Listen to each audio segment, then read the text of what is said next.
Whoa, excuse me. I guess there's no one way to feel about your family.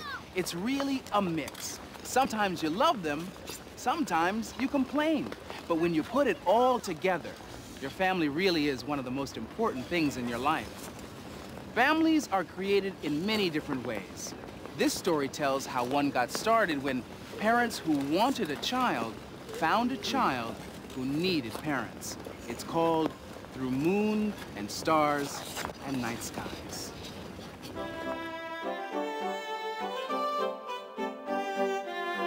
Through moon and stars and night skies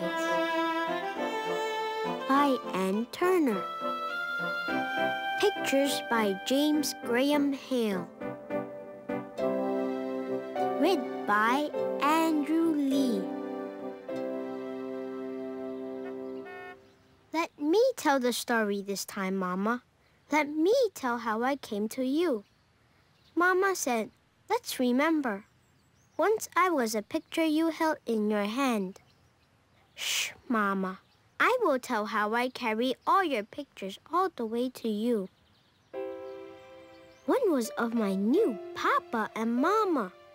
Another was of your red dog. There was a white house with a green tree out front. Inside was a room waiting for me, and a bed just for me. On that bed was a teddy bear quilt waiting for me. I needed a bed of my own. I needed a Papa and Mama of my own. But I had to fly for a day and a night to get to you. Someone took my hand. I climbed the long steps to the plane. A woman sat beside me all the way to you. Ladies and gentlemen, we'd like to welcome you on... I flew through blue skies and clouds and sunlight. I flew through night and moon and stars. But I did not sleep. I was afraid of the night rushing by, of the plane roaring, of all the new things. I kept your picture in my hand all the way to you.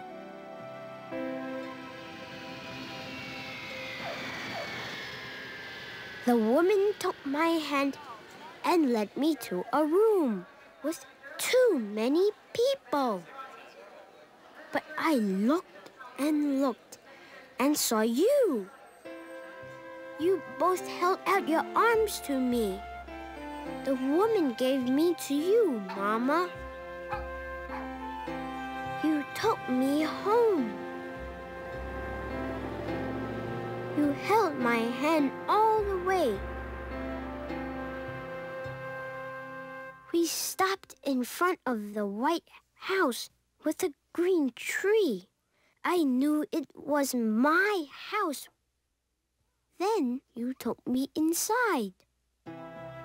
The room was full of strange things. It had dark corners. You tried to put me down, but I yelled.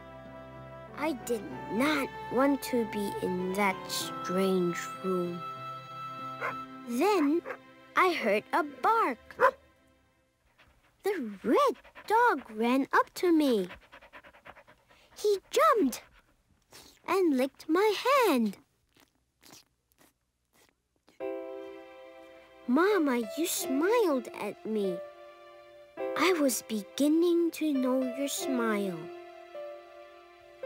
Papa took me upstairs.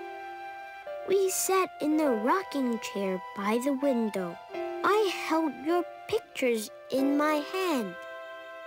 We rocked back and forth, back and forth. I looked into Papa's eyes. They were dark and warm.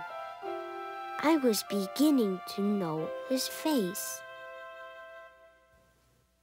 Mama, you held out a teddy bear quilt. I touched it.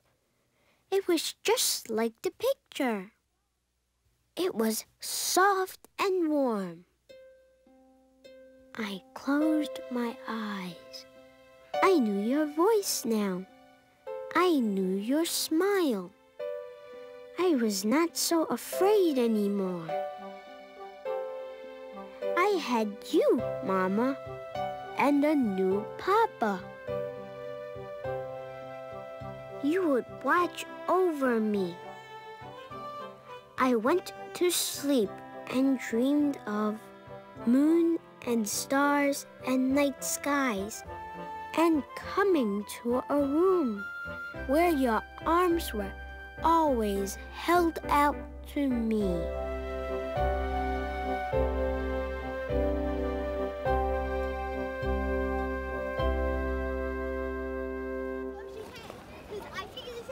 Lots of families come together the way this one did. It's called adoption. Every year, thousands of families are created through adoption. People adopt children from other parts of the world or from their own countries. But the best thing about adoption is that once a new family is born, it grows, just like any other. Do something tricky. This is the Harris family, and they're retelling a story they all love to hear, how they became a family. When Daddy and I got married, we wanted to have a family. But we weren't able to have a family grow inside Mom. So we still wanted to have a family, so we went to a special place, an adoption place, where there were people who could help us adopt a child. And when we went there, they said, well, it's going to take a long time. You're going to have to wait. So we said, that's okay, we'll wait. They said, well, do you think you'd like a baby boy or a baby girl? And you know what we told them? A baby boy. No, we just said we want a baby. That's all we want. And we'll do the rest and take care of it and love it. And then one day, the phone rang, and they said, we have a baby boy for you. And who was that? Andrew. Andrew, that's right.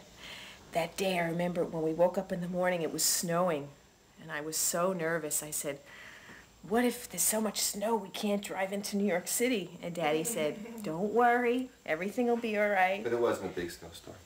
And so we drove into New York City, and we got Andrew. Oh, he was so little and so cute. So then, Andrew grew up to be 3 years old, and we wanted to have another baby. And then Andrew would have somebody to play with, and we would have 2 children, be a lot more people to love and have fun with and take care of, and a lot more work, too. And finally, when Andrew was 4.5 years old, we got another phone call. Yeah, you know what they said?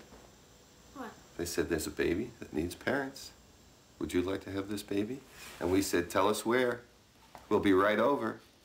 A couple of days after Gavin was born, me and my dad, we went to a store around the corner that was called Rye Beach Pharmacy, and we looked for something for Gavin, and finally we found a little bear sitting on a shelf that we thought would be great for Gavin.